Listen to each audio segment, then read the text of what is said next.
El libro del profeta Isaías. En el primer video exploramos los capítulos 1 al 39, que fue el mensaje de juicio y esperanza de Isaías para Jerusalén. Él acusó a los líderes de Israel de rebelión contra Dios y dijo que a través de Asiria y luego de Babilonia, el reino de Israel sería derribado en una acción del juicio de Dios. Así que el capítulo 39 concluyó con Isaías prediciendo la caída de Jerusalén y el exilio en Babilonia. Y 100 años después de Isaías, tristemente, todo esto vino a suceder. Pero la esperanza más grande de Isaías era una nueva y purificada Jerusalén, donde el reino de Dios sería restaurado a través del rey mesiánico venidero y todas las naciones serían unidas en paz. Así que los capítulos del 40 en adelante exploran esta gran esperanza. La primera sección principal de los capítulos 40 al 48 abren con un anuncio de esperanza y consuelo para Israel. Se le dice al pueblo que el exilio en Babilonia ha terminado y que el pecado de Israel ha sido tratado. Una nueva era está comenzando.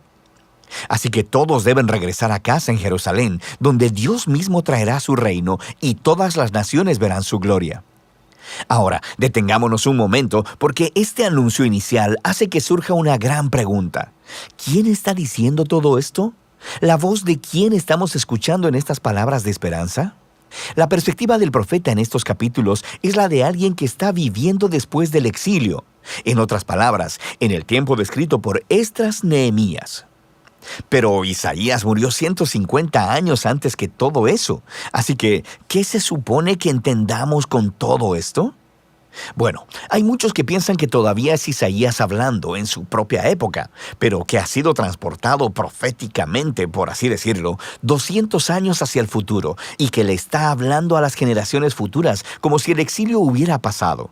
Sin embargo, el mismo libro de Isaías nos da algunas pistas de que probablemente algo más está sucediendo.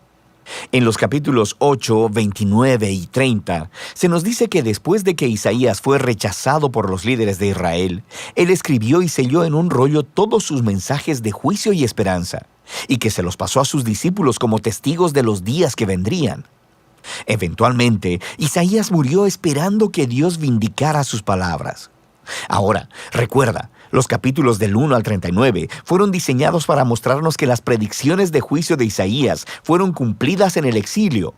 Él es un verdadero profeta. Así que, después de que el exilio ha terminado, los discípulos de Isaías, quienes han atesorado sus palabras por tanto tiempo, abren el rollo y comienzan a aplicar sus palabras de esperanza a su propia época. Así que, desde esta perspectiva, el libro de Isaías consiste en esa primera colección de las palabras de Isaías, como también de las escrituras de sus discípulos proféticos, que Dios usa para extender el mensaje de esperanza de Isaías a las generaciones futuras. Cualquiera que sea tu perspectiva, todos están de acuerdo en que estos capítulos están anunciando que la esperanza futura ha llegado, que Dios está cumpliendo las promesas proféticas de Isaías. Así que el profeta espera que Israel responda, convirtiéndose en siervos de Dios. Esto es, que después de experimentar la justicia y misericordia de Dios a través de la historia, comiencen a compartir con las naciones quién es verdaderamente Dios. Pero eso no es lo que está sucediendo. En lugar de dar testimonio a las naciones, Israel se está quejando y aún acusando a Dios. Ellos dicen, el Señor no pone atención a nuestros problemas. De hecho, está ignorando nuestra causa. El exilio en Babilonia, de forma entendible, ha provocado que Israel pierda la fe en su Dios. Quiero decir, quizá Él no es tan poderoso. Quizá los dioses de Babilonia son más grandes que nuestro Dios. Así que el resto de estos capítulos, del 41 al 47, están diseñados como si fueran una escena de juicio. Dios está respondiendo a estas dudas y acusaciones con los siguientes argumentos. Primeramente, Él les dice que el exilio a Babilonia no fue causado por una negligencia divina. Más bien, fue divinamente orquestado como un juicio por el pecado de Israel. Y segundo, fue por causa de Israel que Dios levantó a Persia para conquistar a Babilonia, para que pudieran regresar a casa, cumpliendo así las palabras de Isaías. Así que la conclusión correcta a la que Israel debería llegar es que su Dios es el rey de la historia, no los ídolos de las naciones. En la caída de Babilonia y el ascenso de Ciro, el rey de Persia, Israel debería ver la mano de Dios obrando y, por tanto, convertirse en sus siervos, diciéndole a las naciones quién es Él.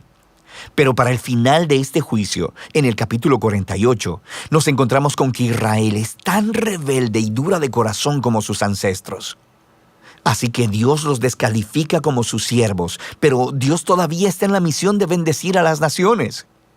De manera que el profeta dice que Dios hará algo nuevo para resolver este problema, lo que nos lleva a la siguiente sección, del 49 al 55.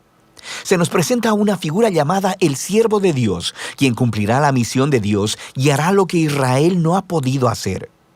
Dios le da a su siervo el título Israel y lo envía a una misión para, primero que nada, restaurar al pueblo de Israel de vuelta a su Dios, pero, en segundo lugar, convertirse en la luz de Dios a las naciones.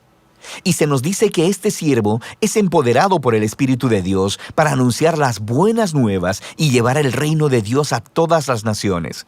Suena justo como el rey mesiánico de los capítulos 9 y 11, pero luego se nos dice la forma sorprendente en que el siervo traerá el reino de Dios. Él será rechazado, golpeado y al final asesinado por su propio pueblo. En realidad, mientras está siendo acusado y sentenciado a muerte, está muriendo por el pecado de su propio pueblo. El profeta dice que la muerte del siervo es un sacrificio de expiación por la maldad y rebelión del pueblo.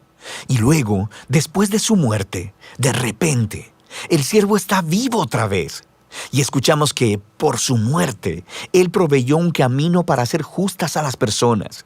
Esto es, para ponerlos en una relación correcta con Dios.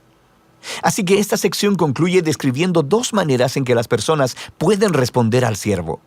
Algunos responderán con humildad y se volverán de sus pecados y aceptarán lo que el siervo de Dios hizo a su favor.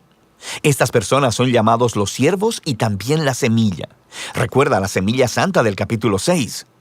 Estos son los que experimentarán la bendición del reino mesiánico, pero hay otros a los que simplemente se les llama los impíos. Ellos rechazan tanto al siervo como a sus siervos, lo que nos lleva a la sección final del libro, del capítulo 56 al 66, donde los siervos heredan el reino de Dios. Estos capítulos están hermosamente diseñados con una simetría que une a todos los temas del libro. Justo en el centro están 3 hermosos poemas que describen cómo el siervo empoderado por el Espíritu está anunciando las buenas nuevas del reino de Dios a los pobres. Y él reafirma todas las promesas de esperanza que vimos en este libro.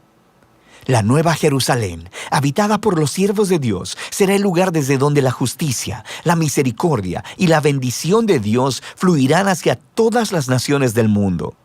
Y rodeando estos poemas están 2 largas oraciones de arrepentimiento, donde los siervos confiesan el pecado de Israel y se lamentan de toda la maldad que ven en el mundo que les rodea. Así que le piden a Dios que los perdone y que su reino venga aquí a la tierra en la misma forma como está en el cielo. Ahora, en cada lado de estas oraciones se encuentran colecciones de más poemas que contrastan el destino de los siervos con el de los impíos que los persiguen. Dios dice que traerá su justicia sobre todos los que contaminan su buen mundo con maldad, egoísmo e idolatría, y que los excluirá de su ciudad para siempre. Pero los siervos, aquellos que son humildes delante de Dios y quienes se arrepienten y reconocen su propia maldad, estos son perdonados. Y ellos heredarán la nueva Jerusalén, la cual descubrimos que es una imagen de esta creación completamente renovada, donde la muerte y el sufrimiento se han ido para siempre. Y esto nos lleva al marco externo de esta parte del libro. En este mundo renovado por el reino de Dios, personas de todas las naciones son invitadas a venir y a unirse a los siervos de la familia del pacto de Dios, de modo que todos puedan conocer a su Creador y Redentor. Y así, el libro de Isaías termina con una visión muy grande del cumplimiento de todas las promesas del pacto de Dios.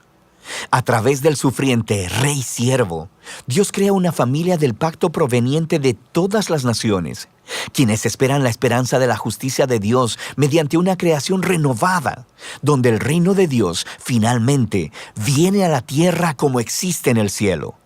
Y esa es la muy poderosa esperanza del libro de Isaías.